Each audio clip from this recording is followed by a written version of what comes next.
सुरभि गौरव से मिलते ही बोली, अरे तुम कुछ सोचते क्यों नहीं?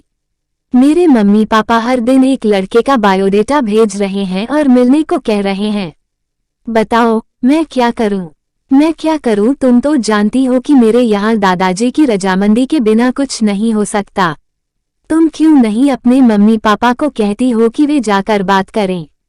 हाँ, अब लगता है कि यही करना होगा। हिम्मत करके रात में सुरभि ने फोन पर अपनी मम्मी से कहा, मम्मी तुम लोग लड़का देखना छोड़ दो। गौरव को तो तुम जानती हो, एक बार तुम बेंगलुरु आई थी तो उससे मिली थी। हम लोग शादी करना चाहते हैं।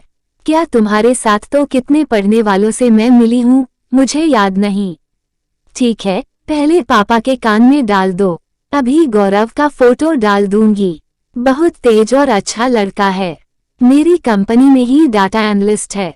देखती हूँ, कहकर सुरभि की मम्मी सरिता सोने गई, लेकिन चिंता से उसकी नींद काफूर हो गई। दूसरे दिन सरिता ने अपने पति संजीव को जब सुरभि की बात बताई तो घर में कोहराम मच गया।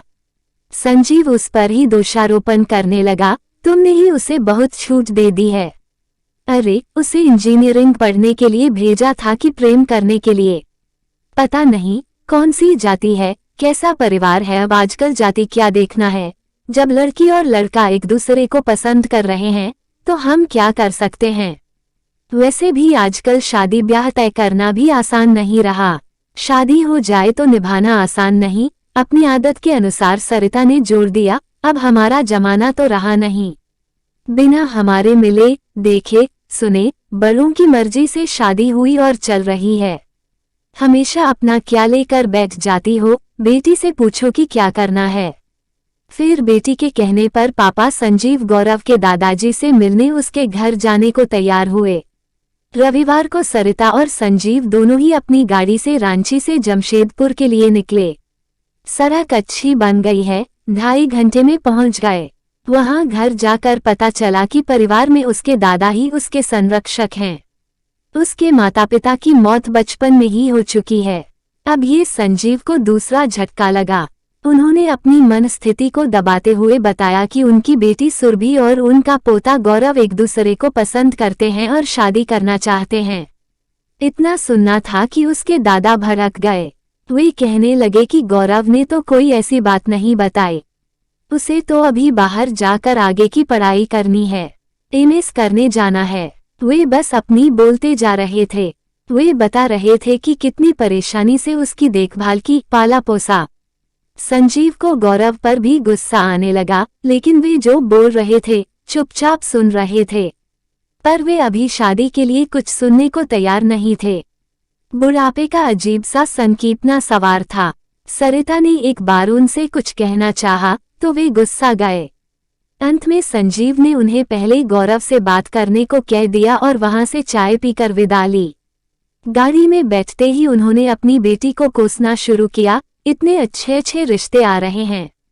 अरे उसने ऐसा क्या देखा गौरव में? न धन का परिवार है और न अपनी जाति बिरादरी का है।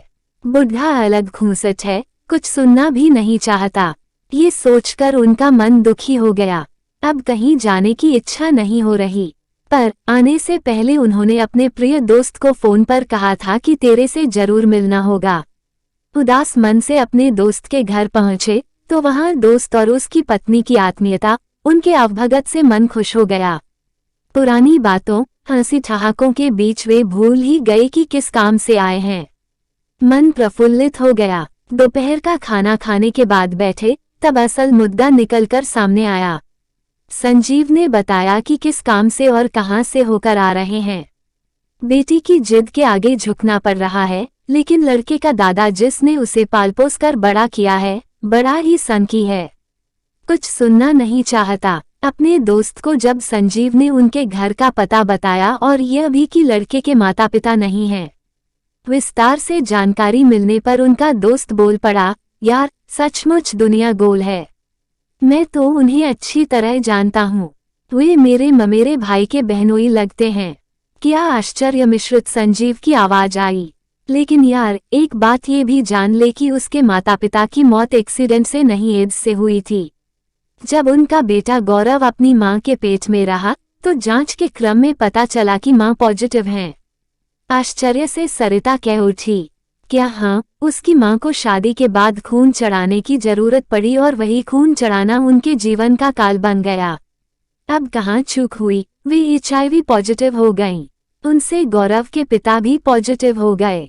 आज तो सबको पता है कि सुरक्षा के साथ यौन संबंध बनाने से इससे बचा जा सकता है, पर आज से 30-35 साल पहले क्या स्थिति थी, तुम जानते ही हो।